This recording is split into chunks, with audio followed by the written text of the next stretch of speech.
해야 되겠어요. 1장 6절만 읽고 1장 6, 7절 읽고 같이 나누겠습니다. 이새는 다윗 왕을 낳으니라. 다윗은 우리아의 아내에게서 솔로몬을 낳고 솔로몬은 르호보암을 낳고 르호보암은 아비야를 낳고 아비야는 아사를 낳고. 아멘.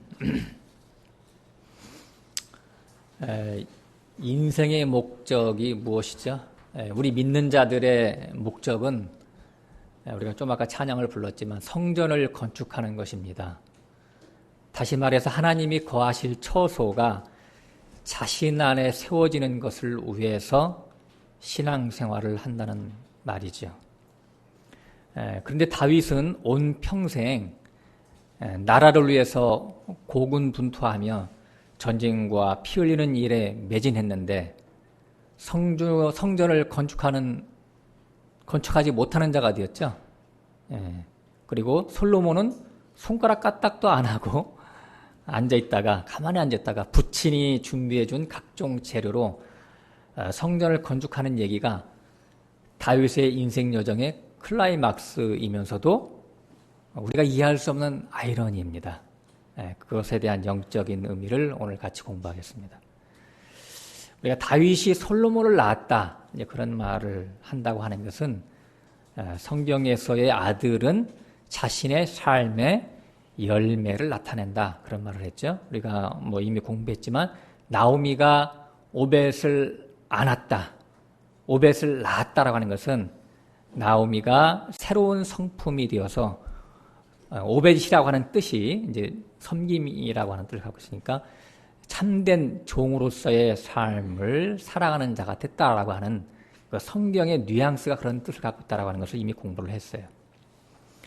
솔로몬이라고 하는 뜻은 지난주에 공부했지만 평화, 평강, 배상이라는 뜻을 갖고 있어요.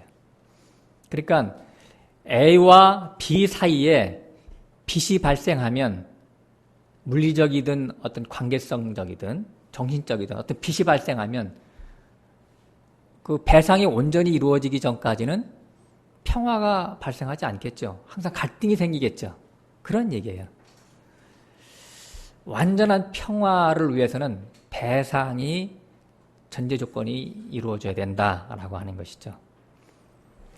그러니까 이제 하나님과 다윗과의 관계가 어떤 배상이 이루어졌다라고 하는 거예요. 그런 차원입니다. 예를 들어서 한일 관계가 가깝고도 먼 당신이잖아요. 그죠? 일본이 한국에 대해서 왜 그리 매사에 고자세로 나가죠? 최근에는 후쿠시마 원전 피해 때문에 우리나라가 수산물을 금지했더니 중국이라든가 다른 나라도 다 이미 하고 있었는데 우리나라만 유독 와가지고 막 이렇게 풀어달라고 그러고 왜 그러냐고 그러고 이렇게 따지고 하는 그런 것들도 굉장히 이상한 거예요. 일본이 우리나라에 대해서만 유독. 근대사를 보면 그 수백 년 전 임진왜란이라든가 또 수십 년 전 한일합방이라든가 그런 여러 가지 수많은 크고 작은 피해를 우리나라에 입혀왔죠. 또 2차 세계대전 때 전쟁에 우리 젊은이들을 막 이렇게 다 끌어갔고 우리 아버지도 끌려가셨지만은 위안부에 또 이렇게 종사하고 엄청난 가해를 우리나라에게 했었죠. 근데 그 피해를 당한 우리나라에게 보상을 했나요? 실질적으로는 보상을 안 했어요. 옛날에 그 박정희 대통령 때 우리나라가 급전이 필요하니까 김용필 총리를 통해서 가서 협상을 하겠는데 손해배상 이런 협상을 할 때 서두르는 사람이 무조건 손해거든요. 근데 우리나라가 이제 돈이 필요하니까 서둘렀다고요. 서두르지 않았어도 그놈들은 아마 안 해줬을 거예요. 근데 아마 전체 금액이 100이라면 한 30% 정도는 해줬을까 아마 그렇다고 하더라고요. 그러니까 일단은 문자적으로는 해줬지만 실질적으로는 우리나라의 완전한 배상이 이루어지지 않았죠. 게다가 또 개인들 이렇게 군대 징집한 그런 것들 손해배상 안 해줬고 또 잘 아시다시피 위안부 여인들 그 배상 안 해줬죠. 위안부 여인을 그때 통째로 배상해줬다라고 하면서 몇 년 전에 나왔었죠. 1N, 그죠? 1N을 보상해줬죠. 예. 그러니까 이제 국가적으로 해줬다라고 하는 뜻이에요. 1N이라고 하는 것은. 근데 한마디로 나쁜 놈들이죠. 그래서 외놈이라고요, 외놈. 외놈이라고 하는 것이 통이 작다라는 뜻이에요. 물론 몸집이 작아서 외놈인데, 진짜 사람이 속 좁은 사람처럼 여자든 남자든 진짜 견디기 힘들어요. 속 좁은 사람들. 예. 속이 좀 넓어야지. 예. 하나님이 속 넓히려고 이렇게 우리한테 고난을 주시는 거거든, 사실은. 알고 보면. 근데 일본이 우리나라에 대해서 그렇게 못 살게 구는 그 이면에는 정신분석학적으로 볼 때, 열등감 때문에 그렇대요. 그 말이 참 어떻게 보면 맞아요. 문화적으로나 역사적으로나 이게 섬나라잖아요. 그러니까 문화적으로도 혹은 이렇게 흘러가잖아요. 우리는 갑이고 갑 입장이고 거기는 을 입장이고. 그건 뭐 누구든지 부인할 수 없잖아요. 또 역사적으로도 그렇고 또 섬나라라고 하는 그 열등의식이 또 굉장히 있대요. 우리는 반도에 살으니까 잘 모르는데 거기 막상 그런 나라에 있으면 그 위기의식을 많이 느낀대요. 태풍이라든가 이런 거 오면 이거 가라앉는 거 아니야? 이거 배처럼? 이런 생각. 그래가지고 가장 가까운 나라한테 그런 열등감이 밖으로 이렇게 거꾸로 표출되는 거예요. 예? 그래서 공격적으로 또 반작용적으로 나타나서 교만과 억지, 정복욕 이런 것들로 밖으로 나타난다고 그래요. 독도 문제도 뭐 너무 억지스럽잖아요. 뭐 역사적으로나 뭐 다 이렇게 자료가 있는데도 그거를 우기고 아전인숙적으로 자기네 거라고 얘기하는 것은 저는 참 뻔뻔스럽다고 생각을 합니다. 독일이 얼마나 쿨합니까, 그죠? 독일은 진정 어린 사과를 했고 지금도 배상하지 못한 사람들을 찾아내서 배상을 한다고 하니까 독일과는 누구든지 그 배상이 다 이루어지기 때문에 좋은 관계를 이웃 나라들이지만 좋은 관계를 가지고 갈 수가 있어요. 그러니까 가해자가 피해자한테 완전한 배상이 이루어지지 않으면 그것이 심리적이든 물리적이든 두 관계는 영원히 평행선을 그을 수밖에 없다라고 하는 것입니다. 믿는 자들도 그 하나님과의 죄의 문제에서 똑같이 마찬가지예요. 하나님과의 관계성에서 자기가 지은 죄에 상응한 대가를 달게 받고 나서야 그 관계가 회복된다라고 하는 거예요. 물론 이제 어린 신자 때는 옛죄에 대해서 단번에 그 사심을 받았죠. 그죠? 조건 없이 다 사함을 받았어요. 그러나 문제는 거듭난 자가, 장성한 자가 된 상태에서 죄를 짓는다면 그는 무조건적인 죄사함이 안 이루어진다라고 하는 거예요. 이것이 성경 얘기예요, 이게. 반드시 그에 상응한 대가가 따라온다라고 하는 거죠. 그래서 로마서 6장 1절에도 그런즉 무슨 말 하리요? 은혜를 더하게 하려고 죄에 거하겠느냐? 그럴 수 없느니라 이렇게 했어요. 죄에 대하여 죽은 우리가 어찌 그 가운데 더 살리요? 만약에 산다면 관계성이 깨어지는 거예요. 무릇 예수와 합하여 세례받고 장사된 것은 죄에 대하여 죽은 자요 하나님께로는 산 자로서 새 생명 가운데서 살려 함이니라. 그죠? 그러니까 만약에 더 범죄를 한다면, 만약에 장성한 자가 범죄를 한다면 더 깊은 어둠에 떨어진다라고 하는 것이 영적인 법칙이라고 하는 거예요. 또 에베소서 2장 1절에도 전에는 우리가 세상 풍속을 쫓고 공중 권세 잡은 자를 따르며 육체 욕심을 따라 마음에 원하는 것을 행하던 본질상 진노의 자녀들이었다. 그런데 이제는 우리가 하늘에 앉혀졌다라고 하는 거예요. 그러니까 거기에 상응하는 삶을 살아야 된다. 우리가 에베소 때 공부했죠. 갈라디아서 2장 20절은 너무나 유명하죠. 우리가 육체 가운데 사는 것은 내가 사는 것이 아니요 내 안에 그리스도가 사시는 것이다. 이렇게 나와 있어요, 성경에는. 그런데 다윗이 왕의 신분에서 그렇게 큰 죄를 지은 것은 부지 중에 지은 가벼운 죄가 아니라, 그죠? 전주에 우리가 공부를 했죠. 그러니까 악한 죄를 지은 거예요. 다윗이 지은 죄는. 그러니까 하나님께 반역한 거나 마찬가지다라고 하는 거예요. 하나님의 은혜를 저버렸을 뿐만 아니라 하나님의 행정과 섭리를 알고 하나님 나라의 확장을 위해서 일하는 자들이 하나님께 죄를 짓는 것은 등잔 밑에서 가룟유다처럼 딴 주머니 차는 것과 똑같다라고 하는 거죠. 마귀의 괴계가 바로 이런 겁니다.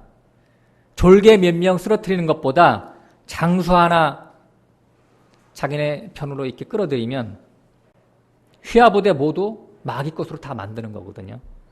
그래서 마귀의 관심사는 특히 잘 나가는 지도자가 타겟입니다. 예.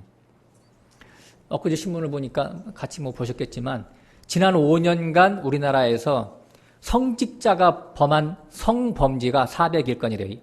탑을 달리고 있더라고요. 다른 전문 직종보다. 그러니까 성직자냐 성직자냐, 거룩할 성직자냐, 성범죄하는 성직자냐, 이렇게 우스갯소리를 써놨어요. 뭐 이 밖에 뭐 성범죄뿐만 아니라 돈 문제 사기 치는 거 뭐 기타 불법적인 부분에서는 거기가 종교 지도자는 치위법권 지역이다 보니까 이런 범죄가 저질러져도 어디 뭐 신고도 잘 안 하고 그러니까 사실은 더 많은 거죠. 예. 다윗은 가장 높은 산봉우리 꼭대기에서 가장 깊은 골짜기, 산골짜기로 추락을 한 사람이에요. 그러니까 요나서 2장에서도 그런 말이 나오죠. 내가 바다 끝 맨 밑바닥 산 뿌리까지 내가 내려갔었다. 요나가 그런 말이에요. 그러니까 니느웨로 가라고 했는데 다시스배를 타고 요나가 가다가 임당수에 빠져가지고 바닷속 저 밑에 그 수올이 이제 그 물고기인데 수올이 그게 음부거든요. 그 음부에 빠져가지고 바다 저 밑에 산 뿌리까지 내려갔었다라고 하는 거예요. 지금 다윗이 그랬다고 하는 거예요. 수울이 이제 그때 그 물고기가 수울이라고 나와 있는데 그게 바로 음부거든요.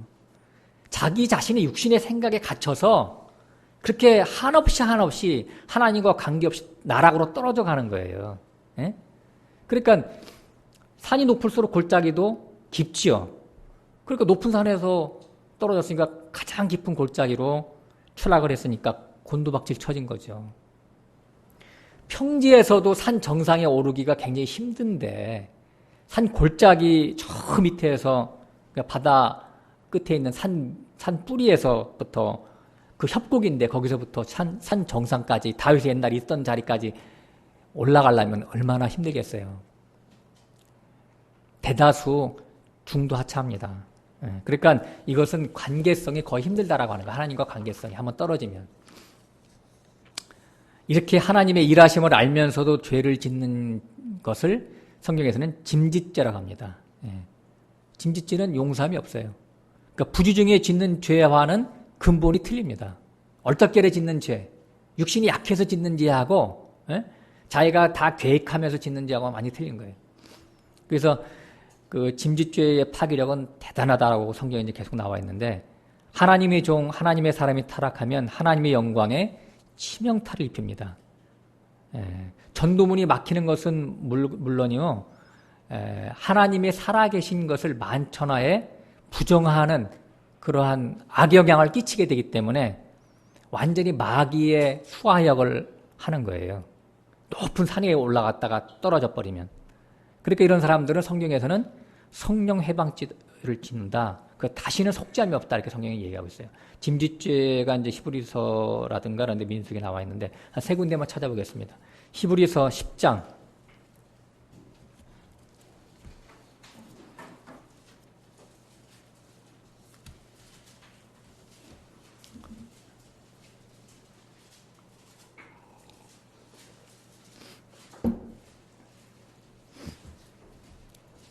26절 보겠습니다. 우리가 26절 같이 한번 읽을까요? 우리가 진리를 아는 지식을 받은 후 짐짓죄를 범한 즉 다시 속죄하는 제사가 없고 그랬어요. 그러니까 짐짓죄라고 하는 것은 진리를 안 다음에 그것을 뒤집어 엎는 거예요. 알면서도 짓는 죄. 그러니까 짐짓죄라고 하는 그 말을 쓰려면은 전제 조건이 뭐냐면 진리를 이미 알아야 되는 거예요. 진리를 모르면 이방인들처럼 그냥 무지하게 짓는 죄, 그 옛죄라고 그래요. 옛죄는 하나님이 이것을 그냥 나중에 그 주님이 십자가로 그냥 값없이 사해 주는 것이죠. 근데 짐짓죄라고 하는 것은 알면서 계획적으로 도모하여 짓는 거예요. 의도적으로 짓는 죄라서 다시 속죄하는 제사가 없다라고 성경에 이렇게 친절하게 잘 나와 있어요. 완전히 경고 중에 경고죠. 오직 무서운 마음으로 심판을 기다리는 것과 대적하는 자를 소멸할 맹렬한 불만 있으리라. 성령 해방죄라 이런 말입니다. 모세의 법을 폐한 자도 두세 증인을 인하여 불쌍히 여김을 받고 죽었거든. 하물며 하나님의 아들을 밟고 자기를 거룩하게 한 언약의 피를 부정한 것으로 여기고 은혜의 성령을 욕되게 하는 자의 당연히 받을 형벌이 얼마나 더 중하겠느냐. 너희는 생각하라. 예. 주님이 어떠하심으로 너를 죄와 허물 가운데서 건져주셨는데 그것을 다시 죄를 짓는다라고 하는 것은 그 핏값을 맹물로 만드는 악한 짓이다. 그러니까 속죄함이 없다. 이렇게 지금 설명해 가고 있어요. 성경에서는. 자, 민수기 15장으로 가서 보겠습니다. 구약에서는 이제 두 군데 찾아볼 건데요. 어떻게 나오나. 민수기 15장 30절, 31절.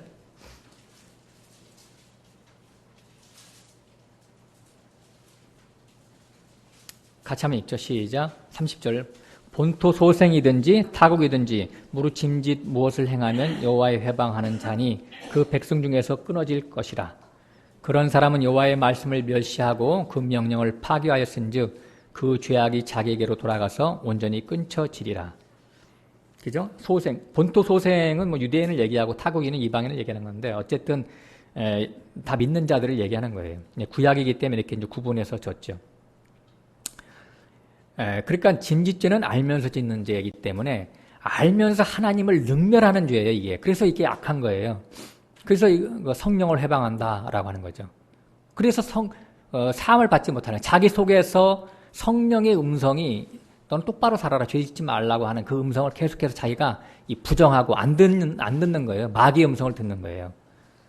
근데 어떤 사람은 이 짐짓죄를 어떻게 해석을 했냐면 10년 전에 죄를 끄집어내는 것이 짐짓죄다. 그러니까 율법적인 정죄를 하는 것이 짐짓죄다. 이렇게 성경을 완전히 해석을 잘못해놨어요. 이거 율법적인 얘기가 아니에요. 이거는 짐짓죄는 그렇잖아요. 짐짓 짓는 거예요. 내가 알면서도 무시하고 짓는 게 그냥 짐짓죄예요. 그 언어 자체가 율법하고는 전혀 관계없어요. 잘못 해석하면 잘못 간다. 예. 자, 하나만 더 보겠습니다. 출애굽기 21장.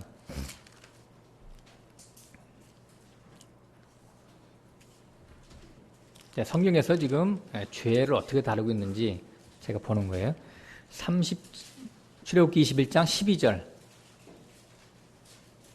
12절부터 14절.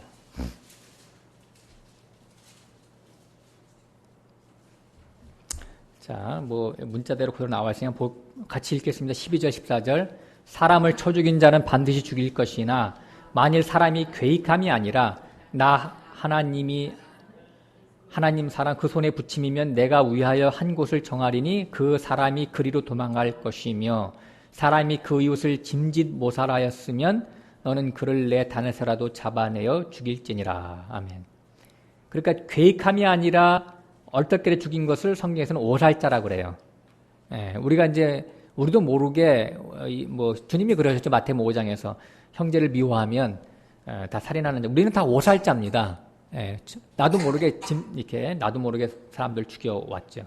근데 짐짓 모살하였다라고 하는 것은 괴익하고 죽인 거예요. 이런 것은 하나님의 도피성인 예수 그리스도 안에 들어갈 수가 없어요. 그래서 그가 비록 단을 잡으면 이제 살려주라고 했는데 그것마저도 소용이 없다라고 하는 거예요. 영적인 의미에서. 다윗이 우리아를 죽일 때 괴익하고 죽였거든요. 예, 도무해서 죽인 거거든요.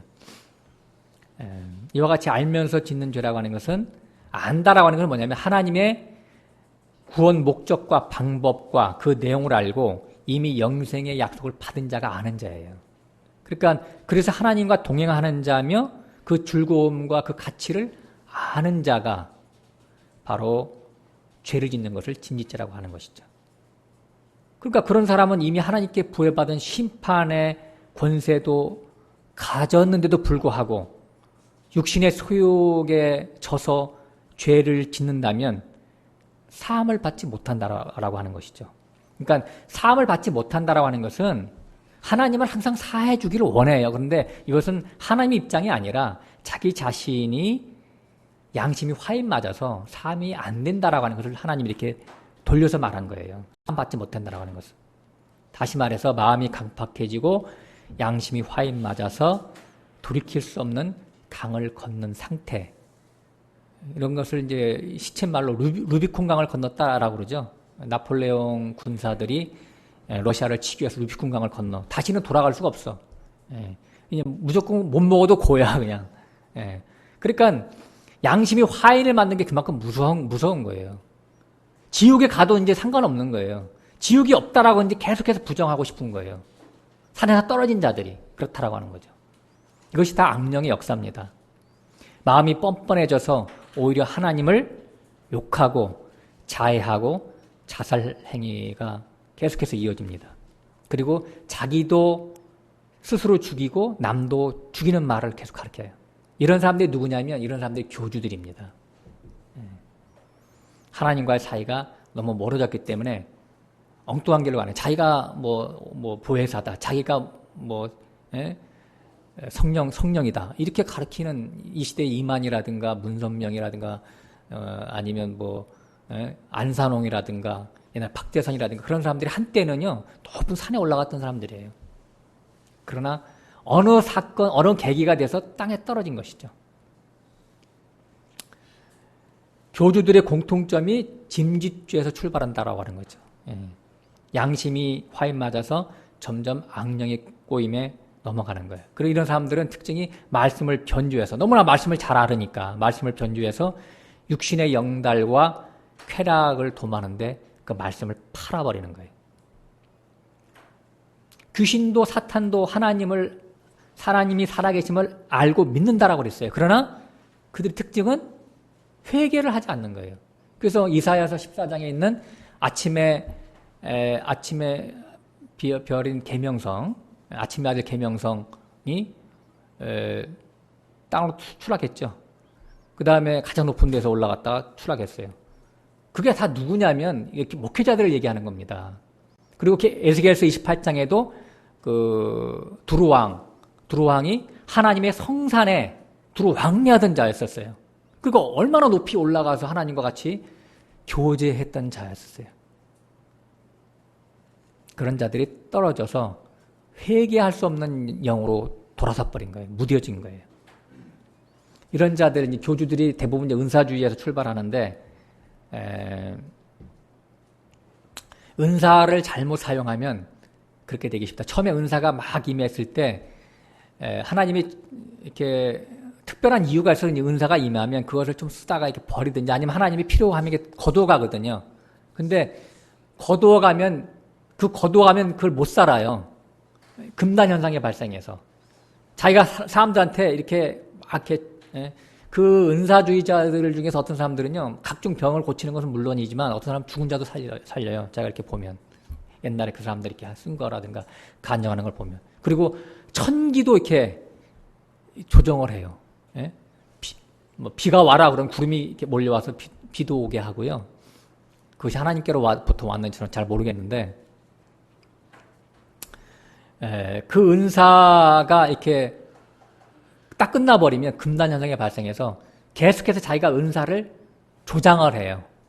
이미 사람들이 많이 몰려있잖아요. 구름대처럼. 그러니까 사람들을 이렇게 사가지고 아멘 무대를 만들어서 이렇게 가짜로 이렇게 지금 나은 사람 일어나세요 그러면 나와서 막 거짓으로 간증하게 하고 그렇게 한다라고 하는 거예요. 예를 들어서 방언, 가장 쉬운 예로 이제 방언 같은 거는 방언은 안 믿는 자들에게 주는 표적이잖아요. 이제 방언의 참된 의미는 이제 사도행전 2장에 나와 있듯이 새 방언이거든요. 그래서 복음을 하나님의 그 신령한 말씀을 풀어서 복음을 전하는 그 제자들이 이제 새 방언을 해서 그때 16개 방언을 했잖아요. 사도행전 2장에 보면 그런 것이 이제 방언의 참 의미인데 방언을 많이 하면 또 예언 통역도 그냥 오게 돼 있어요. 근데 그 예언 통역도 같은 말이에요. 지금까지 입만 열면 사망의 말만 내쏟던 내 자신이 이제 입을 열면 방언 통변, 하나님의 신령한 말을 풀어서 생명을 살리는 말로 돌아서게 하는 것이 방언, 예언, 통변 그런 것들이 실제적인 의미거든요. 근데 이런 것들을 모르고 귀신의 장난으로 넘어가 버리는 거예요. 그러니까 예언, 통변이 누가 샬라샬라 하면 옆에서 그거를 알아맞히는 것이 예언인 줄 알아요. 절대 그 예언은 아닙니다. 과거적인 것이나 현재적인 것이나 미래적인 것을 알아맞히는 것은 하나님의 형상과 모양으로 만들어가는 데 있어서 완전히 반대적인 것들이거든요. 그러니까 누가 싹 들어왔다 그러면 너 주머니에 지금 10,000원짜리 있지? 성령이 내게 말씀하셨. 이건 성령이 아니에요. 성령이 그런 거 그 한가한 분이 아니에요. 근데 그렇게 하는 분들을 내가 가끔씩 봐요. 이런 악령의 역사들이 다 무속인들의 행태죠. 하나님의 것은 순수하고 신령한 것들이에요. 영적인 것, 하나님의 세계에 대한 것들이지 이 땅의 무속인들이 하는 것이 아닙니다. 무당들도 다 맞추잖아요. 무속인들, 그죠? 그 무속인들과 하나님의 종들과 똑같은 레벨에 두면 절대 안 된다고 하는 거예요. 하나님의 종들은 오히려 그런 걸 잘 몰라요. 말씀만 알지. 제가 이제 옛날에도 뭐 7날의 비밀하면서 한 번 얘기했지만 제 신학교 때 동기생인 정한구 목사라고 있었는데 그분이 기도하다가 이렇게 은사가 갑자기 왔어요. 아주 그냥 사람들 보면 뭐 어디가 아프니 뭐 다 하는 거야. 그 기도해주면 다 낫는 거예요 또. 한 2년 동안 그렇게 막 그러니까 용하니까 한마디로 얘기해서 전국을 막 이렇게 오라는데 얼마나 많겠어요. 막 다 헤매고 다녔대요. 가면 용돈 좀 주면 뭐 받아서 쓰고. 나중에는 이게 아니다 싶어가지고 버렸다라고 하잖아요. 예. 그렇게 버리는 사람이 많지가 않아요. 제가 또 한 사람 이제 아는 사람인데 그 사람은 그때 내가 당시 알 때에 그 사람이 예수 믿은 지 6년 차였었어요. 그 신학교 1학년이었고요. 근데 자기가 그러니까 3년 전에, 그러니까 9년 전에 그 당시 9년 전에 이 사람이 인테리어 이제 공사 사장이었는데 신나 뭐 잘못 만지다가 불이 확 붙어가지고 화상을 왕창 입었대요. 그래가지고 몸에 온 전신에 화상을 입었는데 45%를 입었대요. 근데 35%를 입으면 죽는데요. 그래가지고 이제 아침마다 병원에 입원해서 아침마다 여기 간호원들이 여기 딱 양쪽에 잡아매고 사지를 다 잡아매고 꺼지를 이렇게 벗긴대요. 그러니까 온 몸이 화상을 입었으니까 이게 이제 감염되지 말라고 밤에 이제 꺼지를 이렇게 하루에 한 번씩 꺼지를 이렇게 해놓고 아침마다 벗겨서 이렇게 치료하고 그러는데 자기가 한 바켓을, 이 살점을 한 바켓을 떼어냈대요. 한 20일쯤 지났는데, 이렇게 비몽사몽 자는 것 같지도 않은데, 갑자기 시커먼 사람이 나타나가지고, 너 앞으로 며칠 있으면 데리고 갈 거니까 유언하라고 식구들한테 그러더래요. 가지고, 나 우리 어머니 치매에 걸려 있고, 안 된다고, 내가 안 돌봐주면 큰일 난다고, 이렇게 울면서 막 그랬대요. 그러더니 싹 갔더니, 또 잠시 있다가, 4명이 쫙 나타났는데 얼굴이 빛이 나는데 그렇게 잘생긴 사람이 진짜 너무나 품위 있게 잘생겼더래요. 그 사람들이.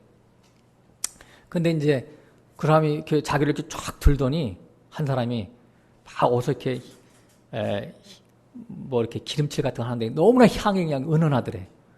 그래서 자기가 싹 잠들었는데 그 다음날 아침에 이제 거즈를 벗기려고 딱 와서 벗기는데 하나도 안 아프더래요. 근데 거즈를 다 벗겼는데 95%가 났대요. 예. 그래서 이제 나머지 5%는 거기 이제 앉아서 이렇게 통원하면서 이제 나왔는데 새까맣게 잊어먹었어, 이 사람이. 교회를 안 다녔으니까. 9년 전이니까.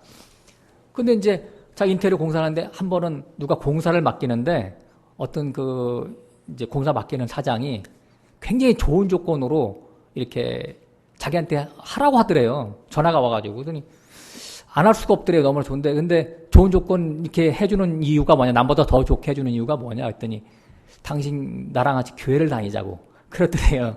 그래가지고 이 사람이 이제 교회 한 번도 안 다녀본 사람인데 그 조건이 그러니까 교회를 다녔대. 그래서 교회 가서 설교를 딱 듣는데 목사가 이제 그 홍해 사건을 쭉 얘기하는데 저거 거짓말 아니야? 이렇게 의심이 싹 들더래요. 에이, 완전 거짓말이네. 그러는데 그 생각을 쫙 하고 있는데 뒤에서 이렇게 화면이 딱 나타나더니 자기가 1년 반 전에 치료받은 그 사건이 싹 지나가더래요. 그래서 깜짝 놀라가지고 그때부터 성경을 연구하기 시작했대, 자기가. 근데 이제 안 되니까, 성경 연구가 안 되니까 이제 신학교를 이제 가게 됐다고 하더라고요. 근데 이 상분이 교회를 가서 이제 그런 얘기를 이제 하면서 앞에서 이제 간증을 하기 위해서 이렇게 딱 쓰면은 사람들 있잖아요. 사람들이 다 창으로 보이는데, 집으로 보이는데, 어떤 사람은 불 꺼진 창이고, 어떤 사람은 불이 켜져 있는 창이더래. 그래서 자기가 너무나 무서워가지고, 불 꺼진 창만 보면, 야, 막 소름이 끼치더래요. 그래서 자기가 이제 이런 막 얘기하고 다녔더니, 어떤 이제 선배가 하는 말이, 그 기도하라고, 불 꺼진 창을 보지 않게 해달라고, 그 기도했대요. 그러니까, 그다음부터 자기가 이제 안 보이더래. 그래서 자기가 이제 평안을 되찾고, 자기가 모든 걸 다 때려치고, 야, 하나님을 잘 믿어야겠다. 그래서 신학교 이제 갔다라고 그런 말을 제가 전해드린 적이 있었어요. 근데 아무튼 그 은사에 그 매여 있으면 하나님은 살아계시니까 이런 어떤 사람을 통해서 이렇게 부르심은 있거든요. 근데 그 은사에 매여 있으면 자기 자신이 사망으로 떨어져요. 자신이 마치 그 대단한 사람인 것처럼 오해해서 구름 위에서 붕 떠 있는 그런 신앙생활을 하죠. 그러니까 그걸 들은 사람들은 이 사람이 또 하나님이 굉장히 귀하게 쓰시는 사람인 줄 알고 이렇게 우상이 되죠, 이미. 근데 자기 자신의 속은 옛사람 그대로 육신의 정욕, 욕심 그대로 있는 거예요. 그러니까 여기 귀신 보따리 그대로 있는데 은사적인 것만 나타나다 보니까 어때요? 아까 제가 서두에 말씀드렸지만 이런 사람들이 성직자라든가 어떤 위치에 앉으면 악을 악대로 다 행하는 거예요. 범죄하는 거예요. 그래서 나락으로 떨어질 수가 있기 때문에 굉장히 위험하다라고 하는 거죠. 이런 것을 짐짓죄라고 한다. 그래서 그 정명석 같은 사람들은 얘기 들어오셨는지 모르겠어요. 그 사람은 한번 이렇게 악수를 하거나 이렇게 안수를 하면요, 밤에 가면 그 꿈을 꾼대요. 그 사람이. 그러니까 이 악령의 역사가 굉장히 대단한 거죠. 그러니까 정명석 거기 가서 여대생들이 가서 많이 이렇게 물질적으로나 몸으로나 많이 피해를 입고 하는 그런 그 정명석이잖아요. 죽었나요? 심판 얼마 전에 그 중국에서 재판받고 막 그랬었는데. 다윗의 유대성이 여기에 있는 거예요. 자신이 어디에서부터 빗나갔는지를 점검하고 하나님 없는 삶은 살 수 없다라고 다시 하나님께 매어 달렸다라고 하는 거죠. 그래서 다윗의 시편을 보면 주의 성령이 떠나지 않기를 간구했죠. 주의 성령이, 주의 임재가 내게 떠나지 않기를 간구한 것이 시편이에요. 그러니까 다윗이 시편을 많이 쓴 것은 다윗이 그만큼 고난을 많이 겪었다라고 하는 거예요. 감사가 많았다라고 하는 것이죠. 이렇게 주님의 성령이 내게 떠나지 않기를 간구하는 그런 것들이 하나님이 가장 바라시는 합당한 기도다라고 하는 거예요. 다윗은 골짜기에서 다시 산골짜기로 올라선 자요. 회개를 거쳐서 신앙을 회복한 자다라고 하는 것이죠. 다윗이 생각할 때, 다윗이 이렇게 고통당할 때 왕의 자리에 있었던 자기 자신이 굉장히 저주스러웠을 거예요. 그렇죠? 왕이 되기 전에는 얼마나 자기 자신이 좋았었어요. 비록 사울왕에 쫓겨서 집도 없이 정처 없이 도피 생활을 했지만 천막생활을 했지만 그래도 하나님과 교제하는 그런 즐거움의 시간들이 있었잖아요. 그래서 그 압살롬이 반역했을 때 왕의 자리에 연연하지 않고 그렇게 빨리 내어주고 도망갔다라고 저는 생각을 합니다. 이 왕의 자리가 싫었던 것 같아요. 그래서 사무엘하 16장에 보면은 사울왕의 가신 시므이가 도망길에 선 그 다윗 왕을 쫓아오면서 돌을 던지며 티끌을 날리면서 저주할 때 군장 아비새가 그랬죠. 가서 저 시므이 목을 내가 가져오겠습니다. 그러니까 아서라, 저가 저주하는 것은 여호와께서 나를 저주하라고 시키신 것이다. 이것이 다윗의 신앙이죠. 오늘날 그 저주 까닭에 선으로 여호와께서 내게 갚아주실 거야. 이런 말을 했다라고 하는 거예요. 물론 그 뒤에도 죄의 대가는 계속 이어졌지만 결국은 하나님과의 사랑의 관계가 회복되게 되죠. 비온 뒤에 땅이 더 단단해진다는 말이 있죠. 다윗은 이 사건을 통해서 비로소 자신의 실체를 온전히 파악을 했어요. 자신의 육체 속에는 죄의 아비인 욕심이 거한다는 것을 알았다라고 하는 것이죠. 그래서 이 욕심을 하나님의 은혜의 말뚝에 묶어놓고 24시간 말씀의 불침번을 서게 해야만 자신이 죄에서 온전히 지켜진다는 것을 깨달았어요. 그러니까 다윗이 넘어진 것은 굉장히 꼭 필요한 거예요. 예. 그래서 그 다윗이 자신의 그 형질이 죄와 결탁되었다라는 것을 이런 사건을 통해서 깨달은 거죠. 비로소. 그래서 사도 바울은 로마서 7장 하반부에 이렇게 고백합니다. 오라 공과도다. 누가 이 사망의 몸에서 나를 건져내랴. 다윗이나 바울이나 이것을 발견했기 때문에 자신의 생각을 다스리는 자가 되는 거예요. 육신의 생각은 사망이요, 영의 생각은 생명과 평안이다 라고 하는 거죠. 그러니까 그 신앙의 여정이라고 하는 것은 은혜의 작은 돛담배를 타고 태평양을 건너가는 거예요. 그러니까 아칫 방심하면 은혜의 돛담배가 언제 넘어지면 그냥 그 마귀의 밥이 될 수밖에 없죠. 태평양 한가운데서. 예. 즉시 죄의 바다에 빠지게 되는 것이 우리이기 때문에 은혜가 우리를 왕노릇할 수 있도록 은혜 안에 우리를 거하게 해야 된다고 하는 거예요. 그것이 바로 영의 생각 가운데서 내가 살아가는 거예요. 예. 하나님은 우리가 사랑이치다 이제 그런 말을 하죠. 이게 무슨 말이냐면 하나님은 감성이 풍부하다 이런 말이에요. 사랑이라고 하는 것은 감성적인 부분이거든요. 물론 그 의지적인 부분도 있어요. 그러니까 우리가 아직 죄인 되었을 때 우리를 사랑하사 십자가의 피로 우리를 구속하셨다 할 때는 하나님의 의지적인 사랑이죠. 그러나 나를 사랑하는 자를 내가 사랑하고 나를 미워하는 자를 내가 미워할 것이다. 이런 감성적인 표현이에요. 그리고 나를 찾고 찾으라. 그럼 내가 만나주리. 이런 것도 다 감성적인 거예요. 사랑이라고 하는 것은 원래 감성적인 부분이 의지적인 부분보다 훨씬 더 많이 있죠. 그러니까 사랑하는 장성한 자가 하나님께 짐짓죄를 짓는다라고 하는 것은 하나님의 사랑에 대해서 린치를 가하는 거예요. 그러니까 하나님이 사랑하는 연인인 다윗에게 하나님이 발로 차이는 거죠. 하나님보다 세상 쾌락과 안일과 누림을 다윗이 택했다라고 하는 거예요. 다 알면서 짓는 거니까 이게. 그래서 그 배신의 대가를 치르는 고통 속에서 다 배상을 해야 평강에 오는 거죠.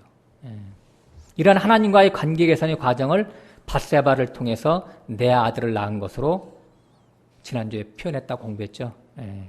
시므이, 소밥, 나단, 솔로몬. 예전에 저는 이것이 굉장히 궁금했어요. 왜 다윗의 아내가 굉장히 많잖아요. 아들들도 많고. 다윗의 아내가 몇 명인 줄 아세요? 무려 19명이나 됩니다. 10명 후궁을 제하고 9명이나 있어요. 그 중에서 11개 하랑 사무엘 하나 같은 데 보면 다윗의 아내 밧세바를 6번째, 미갈 빼고, 미갈은 이제 떠났으니까 같이 사는 아내들, 현재 동거하는 아내들을 밧세바를 6번째로 거론을 해요. 그런 것도 다 의미가 있는 것 같아요. 그리고 밧세바의 4번째 아들 솔로몬을 왜 왕위에 앉혔을까? 왜 밧세바를 택했을까 하나님이? 그거 참 신기하잖아요. 그게 옛날에 참 궁금했었어요. 그러나 우리가 성경을 통해서 보니까 밧세바가 죄를 아는 자다는 말이죠. 밧세바가. 자신의 부도덕한 행실로 남편과 자식을 잃게 된 여인이잖아요. 그 한순간에 그 욕정이라고 하는 실수로 인해서 확대된 사건 속에서 남편이 죽고 자기 첫아들이 죽었어요. 그러니까 깊은 절망과 수치와 죄스러움에 자신이 감당하기 힘든 나날을 보냈다라고 하는 거예요. 그러니까 어쩔 수 없이 살기 때문에 다윗하고 세 아들을 낳긴 낳지만 우울증에서 못 벗어난 모양입니다. 요새도 그 일찍 결혼을 해서 아이를 낳는 처자들이 우울증에 많이 빠진다라고 그래요. 많은 사람들이 이렇게 굉장히 유복한 그런 어떤 이런 사회 개념 속에서 너무 일찍 결혼을 하거나 그러면 아이를 낳으면 자기가 친구들은 막 이렇게 자유몸인데 나는 애를 이렇게 낳고 그러니까 우울증에 빠져서 많은 이렇게 정신 치료를 많이 받는 것 같아요. 그러니까 근데 지금 밧세바는 자기 첫 아들이 그 생명이 그 하나님의 저주 때문에 죽은 거잖아요. 분명히. 그리고 자기 남편도 자기 잘못으로 죽었어요. 그래서 깊은 우울증에 빠졌었겠죠. 그래서 사무엘하 12장 24절 지난주 읽었지만 다윗이 그 처 밧세바를 위로하고 저와 동침함에 아들을 낳으니 솔로몬이라 이렇게 나왔을 때 그것이 굉장한 의미가 있다고 하는 거예요. 다윗이 그 처 밧세바를 솔로몬 낳을 때까지 위로받지 못했다는 밧세바가 아직도 속에서 해결받지 못했던 그런 것들이 있었다라고 하는 거예요. 다윗이 그 처 밧세바를 위했다는 것은 거꾸로 얘기해서 돌려서 얘기하면 하나님이 다윗의 마음을 용납했다라고 하는 그때서야 대가를 다 지불했다라고 하는 거예요. 저와 동침함에 우리가 보통 동침하면 하나님의 말씀이 내 안에 들어와서 잉태시키는 것을 얘기하는 거거든요. 그러니까 하나님의 생명의 씨가 다윗에게 비로소 이제 잉태된 거예요. 또 새롭게 회복된 거예요.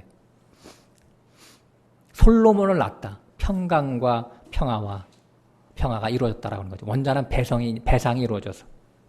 그래서 하나님이 나단을 통해서 그 솔로몬의 이름을 여디디아다 이렇게 한 거예요. 여디디아다. 하나님이 너무나 기쁘셨던 거예요. 하나님이 기뻐하시는 자다. 하나님과 다윗과의 관계를 개선했다라고 하는 것을 의미하는 거예요. 그러니까 우리가 성경을 통으로 보면 안 되고 깊이 있게 보면 이게 다 보이는 거죠. 이렇게 죄와 한 통속이 되어서 굴러본 경험이 있는 자, 그래서 죄를 앞에 잔치상으로 배설해도 쳐다보기를 싫어하는 자, 이런 자를 하나님의 나라를 상속자로 얻게 하는 것이 하나님의 경륜입니다. 그래서 우리가 이미 공부했지만 나옴이나 룻과 다말 혹은 라합 이런 사람들이 다 같은 영을 가진 자들이에요. 밧세바와 마찬가지예요. 죄라고 하는 것은 내가 안 짓고 싶어서 의지를 발동하면 안 짓는 것이 아니죠. 그럼 얼마나 좋겠어요. 내 의지로 내가 죄를 안 짓는다면. 그러나 그렇게 되는 게 아니라 죄를 안 짓는다고 하는 것은 죄의 고난을 통해서 죄를 너무나 많이 잘 알기 때문에 그 죄의 달콤함과 화려함 속에 감춰진 심판의 그 매서움을 알기 때문에 포기하는 거예요. 죄 속에 감춰진 심판의 그 독국물을 알기 때문에 이제 떨어서 벌벌 떨기 때문에 그 두려움 때문에 죄를 자기 자신이 멀리하는 거예요. 이런 것을 성경에서는 죄사함이다라고 하는 거예요. 그러니까 죄사함이라고 하는 것은 이렇게 가서 셋째 날에 가서 이렇게 예수님이 하나님의 아들입니다. 내 죄로 의 십자가 돌아가십니다. 이렇게 했다고 해서 그걸 고백했다고 해서 죄사함이 이루어지는 게 아닙니다. 죄사함이라는 것은 죄에서 노임을 받았다라고 하는 거예요. 뭐냐? 죄의 미혹에서 자신을 지키는 자가 됐다라고 하는 거예요. 이런 자들을 또 다른 말로 거룩이라고 그래요. 거룩. 그러니까 구별되고 분리됐다. 죄와 세상에 대해서 구별됐다라고 하는 거예요. 구별이 거룩이거든요. 성경에서. 성경책 끼고 천천히 걷는 게 거룩이 절대 아닙니다. 그런데 사람의 속성은 죄만 보면 달려가고 싶죠. 이것이 천연적인 속성이에요. 사람의 속성. 마귀적인 거. 그 죄 속에 죄는 하나님이 심판하신다는 걸 알면서도 심판은 나중 일이고 오늘 내가 죄가 너무 좋은 거예요. 그래서 이런 것을 이제 아는 자들, 장성한 자는 하나님의 본성으로 이런 천연적인 마귀의 본성을 깨뜨려 부수는 것을 성경에서는 전쟁한다. 또 가나안 전쟁이다. 이렇게 표현한다라고 하는 거예요. 그래서 가나안 족속이 7족속이다. 혹은 10족속이다 이렇게 나오는데 세부적으로는 여호수아서에 보면 31왕이나 되죠. 내 안에 있는 독성, 죄성, 악성 이런 것들이. 그래서 다윗이 오늘 제목처럼 성전 재료를 건축 재료를 많이 준비했는데 그 짓지 못한다는 그 내용을 이제 살펴보고 마치겠습니다. 역대상 22장으로 가서 보겠습니다.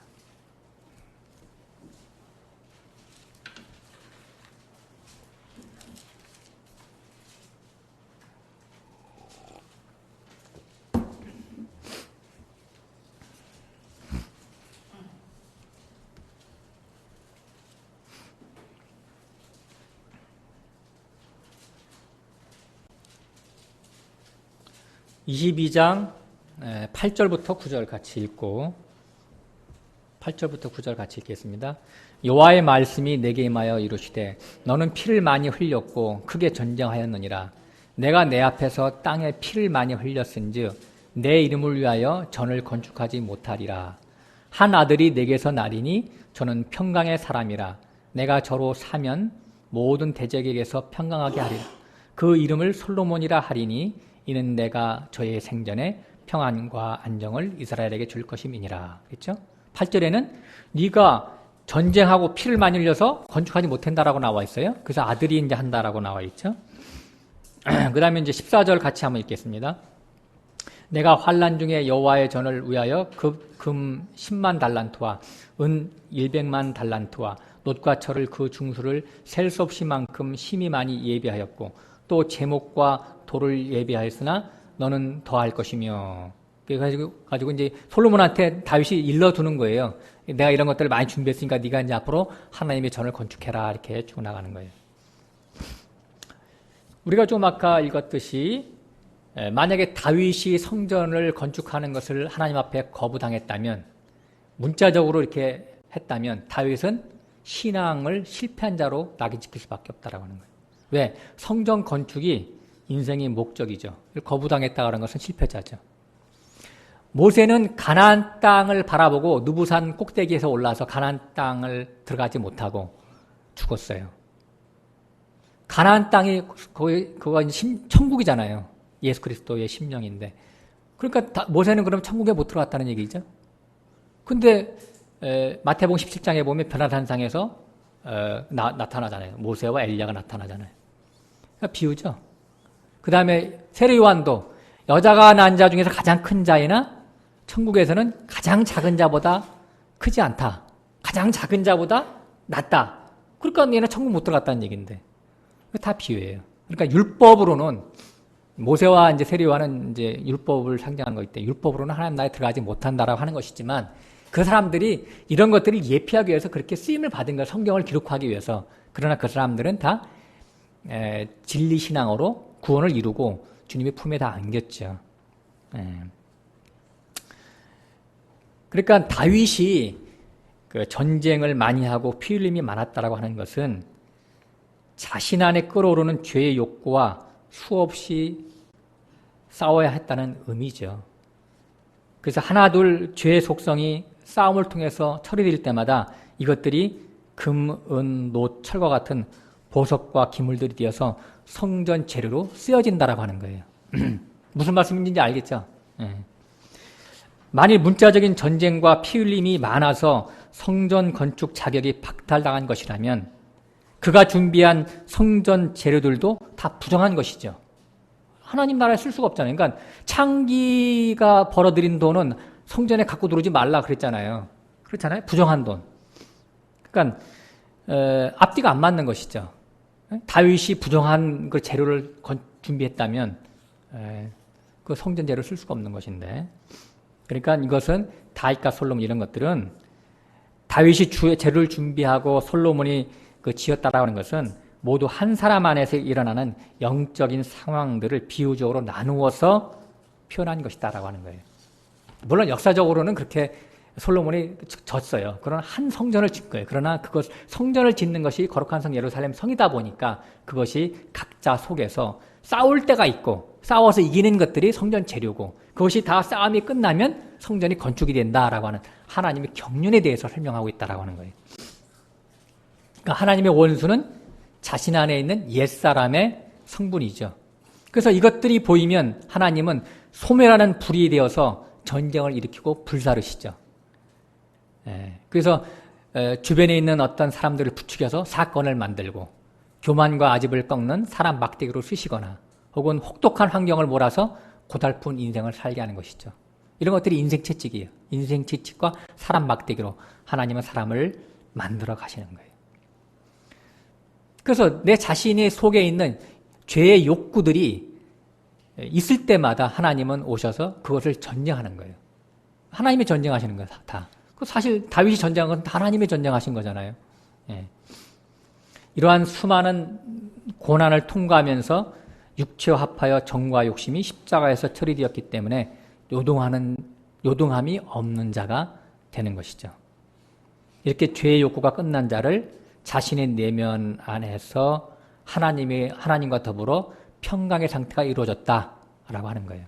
이것을 다른 말로 샬롬이다라고 하죠. 샬롬. 예. 샬롬의 남성 명사가 솔로몬이니까 솔로몬은 샬롬의 남성 명사예요. 평강. 술람미는 샬롬의 여성 명사예요. 같은 말이에요. 그러니까. 그래서 솔로몬과 술람미의 사랑의 스토리가 펼쳐지는 것이 아가서잖아요. 아가서. 노래 중에 노래. 그 뜻이 가장 좋은 노래. 하나님과 사람이 사랑하는 노래. 그것이 아가서예요.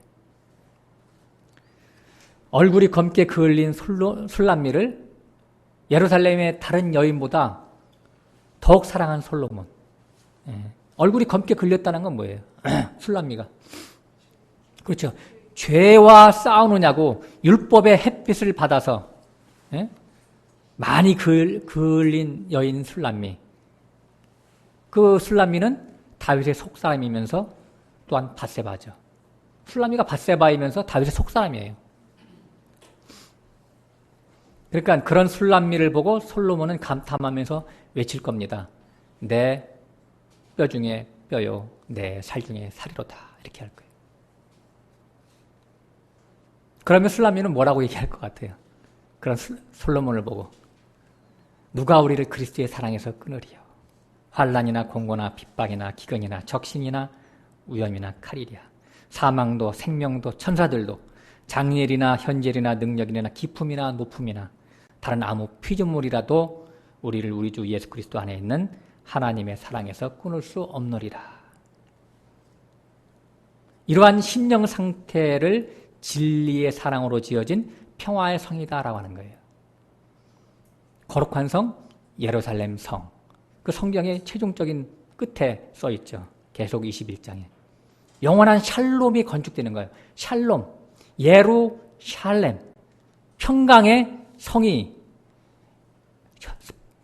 예루살렘, 영원한 성이 내 안에, 자신 안에 건축되는 걸 얘기하는 거예요. 그게. 그래서 예수 그리스도를 아브라함과 다윗의 자손이라고 부르는 거예요. 다윗이 이러한 존재가 됐기 때문에. 네, 기도하고 마치겠습니다. 솔로몬이 많은 예루살렘 여인 중에서 유독 얼굴이 검게 그을린 술람미 여인을 사랑한 것처럼 우리들도 우리 자신의 내면의 죄들을 항상 보고 자기를 부인하고 육체와 합하여 정과 욕심을 십자가에 메어 달고 주님을 쫓는 술람미와 같은 연으로 건축될 수 있도록 이끌어 주시기를 주님께 기도드립니다.